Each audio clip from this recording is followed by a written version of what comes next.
Hey everyone, स्वागत है आप सभी का रक्षा अनप्लग्ड पर। बात करने वाले हैं आप सबकी प्यारी डीडू यानी कि फेकावना डीडू के बारे में। तो फेकावना डीडू ने आज एक और व्लॉग शेयर किया है जहां वो गई थी शूट पर। ऑब्वियसली बच्चे होने के बाद गई थी, लेकिन व्लॉग पुराना है, जब बच्चे ऑलमोस्ट 10 दिन के थे तब वो गई हुई थी शूट पर। और वो पैप्ड हुई थी और उस दौरान भी चर्चाएं हुई थी और प्रोमो वगैरह भी आ गए थे, तो वो भी लोगों ने देख लिए थे। जैसा कि काफ़ी लोग मुझे कमेंट में बता रहे थे कि मैडम वहाँ जाकर बोल रही थी कि मुझे बच्चे की क्रेविंग थी और ये वो फलाना ठिकाना, जो कि वो अपने व्लॉग में बोलती हैं कि मैंने बच्चे अगर किए हैं तो अपने लॉस के लिए कर रहे हैं।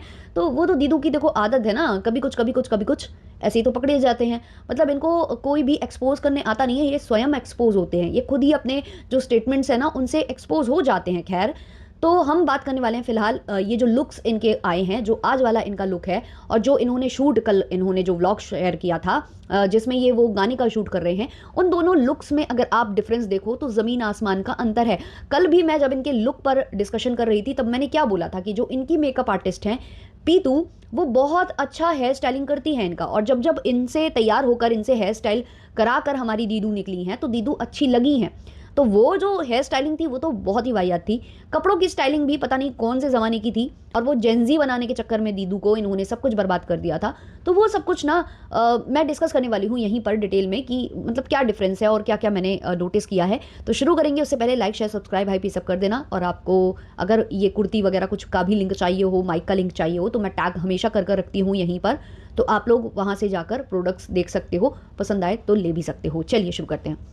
तो सबसे पहले हम बात करते हैं आज के लुक की। तो आज के लुक में वो देखा जाए तो ज़्यादा स्लिम लग रही थी, बहुत अच्छी लग रही थी। और हमेशा वो मेंशन भी करती हैं कि जब भी मैं कुछ पहनती हूँ तो वो इतना ढीला था, उतना ढीला था, है ना। तो वो सब वो हमेशा बताती हैं कि मैंने कितना लूज़ किया है, तो वो बता ही रही थी। लेकिन अगर आप गौर से आज का उनका लुक देखो तो काफ़ी अच्छा लग रहा था। एक तो देखो, अपने जो व्लॉगिंग कैमरा है ना उस पर खुद का कंट्रोल होता है, तो हम उसमें फ़िल्टर्स भी अपने अकॉर्डिंग लगाते हैं। आजकल तो स्लिम वाला फ़िल्टर लगा है, बहुत चालू, आप ही तो बहुत ही लगाती हैं वैसा वाला फ़िल्टर, और जो भाभी श्री हैं उनकी वो भी लगाती हैं। तो वैसे ही कुछ जो है यहाँ पर भी हो सकता है, मुझे नहीं पता, मैं श्योरली नहीं बोल रही हूँ, बट ऐसा पॉसिबल है क्योंकि अपने कैमरे पर अपने जो भी चीज़ें हैं उस पर कंट्रोल खुद का होता है।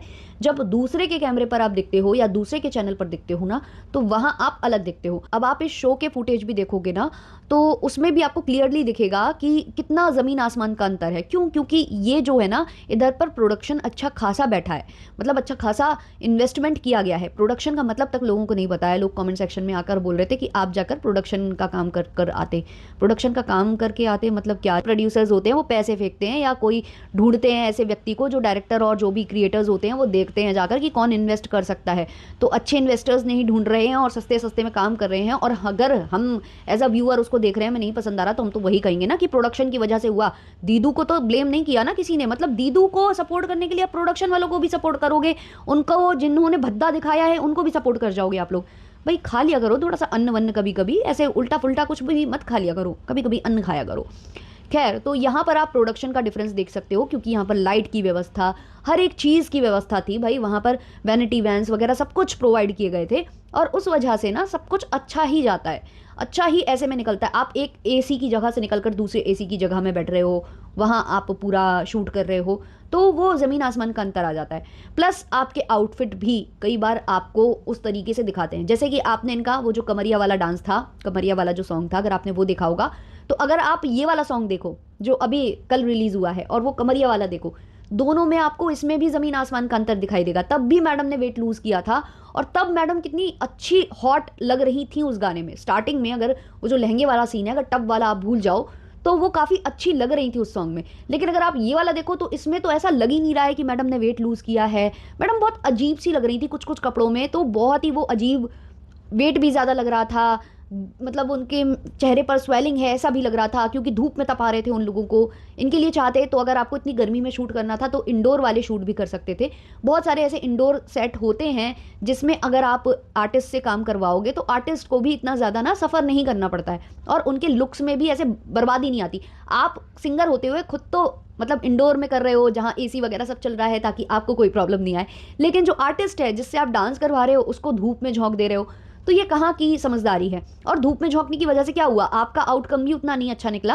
और सबसे ज़्यादा कौन सुनाया जा रहा है? मैडम को सुनाया जा रहा है सबसे ज़्यादा, क्योंकि मैडम अच्छी नहीं लग रही है उसमें।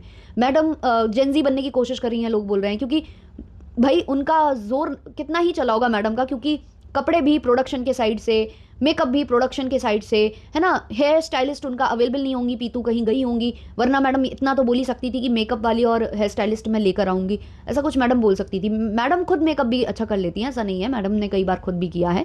तो ये सारी बातें हैं, तो वो बहुत अजीब लग रहा है। अगर आप देखो तो कल वाले में जेंजी खुद को बनाने की, दिखाने की कोशिश कुछ ज़्यादा ही हुई है, और आज वाले में वो अपने एज के अप्रोप्रिएट जो कपड़े पहनकर निकली हैं, तो उसमें कितनी प्यारी लग रही हैं वो।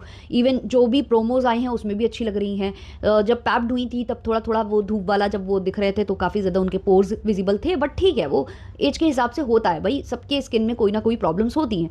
लेकिन लुक वाइज अगर आप फ्लॉन्ट हो रहे हो या आप में कितना कॉन्फिडेंस है, वो आपको उसमें ही दिखेगा जिसमें आप सबसे ज़्यादा कंफर्टेबल हो। तो कहीं ना कहीं वो कंफर्टेबल है ऐसे कपड़ों में, है ना। साड़ी या वो सूट वगैरह पहनती हैं तो काफ़ी अच्छी लगती हैं और कंफर्टेबल भी दिखती हैं। लेकिन अभी पिछले कुछ दिनों से जैसे कि उन्होंने क्रॉप टॉप और ये सब, क्योंकि अपना उनको शो करना है कि भाई मैं वेट मैंने लूज़ किया है, तो वो करने लग गई हैं। और पहले ये कपड़ों पर बहुत ज़्यादा कॉमेंट करती थी दूसरी लड़कियों के कि वो ऐसे पहनती है वैसे पहनती है, मुझसे नहीं होता, मैं नहीं पहन सकती। और सॉन्ग में ऐसे कपड़े पहनना जिसमें मतलब पूरे सी थ्रू आपके कपड़े हैं, अंदर से ब्रालेट्स वगैरह का कलर भी बिल्कुल फंकी फंकी टाइप का। मतलब आजकल जेंजीज भी नहीं पहनते ऐसे चमक वाले कपड़े, चमक चौदस वाले कपड़े आजकल जेंजीज भी नहीं पहनते, जो मैडम ने वहाँ पर मैडम को पहनाए गए हैं, और मैडम को एकदम से कार्टून वहाँ पर बना दिया गया है। और सारे लोग जो उनको सपोर्ट भी करते हैं वो भी बोल रहे हैं कि मैडम के साथ ये क्या हुआ, मैडम को क्या बना कर रख दिया। ये जो सॉन्ग जो भी शूट करवा रहे हैं या जिन्होंने भी ये पूरा कार्यभार संभाला है, उन्होंने क्या कर दिया। और मैडम भी ज़्यादा कुछ बोल नहीं पाई। मुझे तो आश्चर्य है कि मैडम अपना स्टैंड नहीं ले पाई।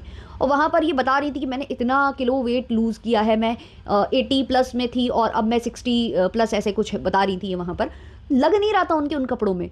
कई बार आपको कपड़े भी मोटा दिखाते हैं, तो कुछ कुछ कपड़ों में जहाँ ये स्कर्ट वाला सीन है, ऐसा कुछ स्कर्ट टाइप का इन्होंने पहन रखा है, या उस तरीके के कपड़ों में जब ये हैं ग्रीन वाले में स्पेशली, तो वहाँ पर ये बहुत हैवी दिख रही हैं। और हैवी दिखने का और ज़्यादा कारण कई बार आपके कपड़े और आपकी हेयर स्टाइलिंग भी होती है। हेयर बिल्कुल आपके फ्लैट हो गए हैं, आपका चेहरा और ज़्यादा उभर कर आएगा, क्योंकि जब हेयर्स आपके बिल्कुल फ्लैट चले जाते हैं तो चेहरा ज़्यादा दिखता है। अगर हेयर्स ज़्यादा घने दिख रहे हैं, बाउंसी दिख रहे हैं, तो आपका फेस छोटा दिखाई देगा। तो ये बहुत छोटी छोटी बारीकियाँ होती हैं जो कि अगर कोई अच्छे लोग होते हैं जिनको इस चीज़ की समझ होती है, चाहे वो हेयर स्टाइलिस्ट हो, चाहे वो मेकअप आर्टिस्ट हो, अगर उनको इस चीज़ की समझ है या फिर जो भी डिज़ाइनर है आपका समझ है, तो वो बहुत अच्छा आपको दिखा सकता है। अगर उनको समझ ही नहीं है तो वो आपको अच्छा नहीं दिखा पाएंगे। और समझ किस में नहीं होती है, जो थोड़े से न्यू कमर होते हैं, जिनको ज़्यादा एक्सपीरियंस नहीं होता है, और वो मिल जाते हैं कम में, सस्ते में। इसलिए मैंने कहा था कि प्रोडक्शन वाइज बहुत ज़्यादा मतलब कटौती की गई है कि पैसे हम कहाँ कहाँ से बचा लें। काफ़ी लोग लिख रहे थे कि लो बजट सॉन्ग है, लो बजट सॉन्ग है।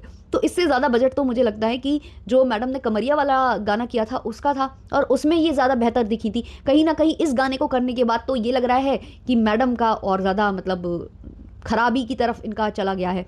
हालांकि देखो, बच्चे के आने से लक आया है, ये आया, ये काफ़ी लोग बोल रहे हैं, लेकिन अगर समझदारी से देखा जाए तो बच्चे के आने के बाद खर्चा बढ़ने वाला था, सब कुछ बढ़ने वाला था। फ्लैट भी इन्होंने नया लिया, तो बहुत कुछ इनको पता था कि मतलब बहुत ज़्यादा खर्चे हमारे हो जाएंगे, तो इन्होंने पहले ही एक मैनेजर हायर कर लिया है। और उस मैनेजर की वजह से आज ये शोज़ कर पा रही हैं। उसी मैनेजर की वजह से ये दिल्ली गई थी, जिसकी वजह से इनको फिर वहाँ केदारनाथ वगैरह सब उनसे, क्योंकि इनकी दोस्ती हो गई, तो उनके साथ फिर केदारनाथ वगैरह ये वहाँ होकर आई हैं।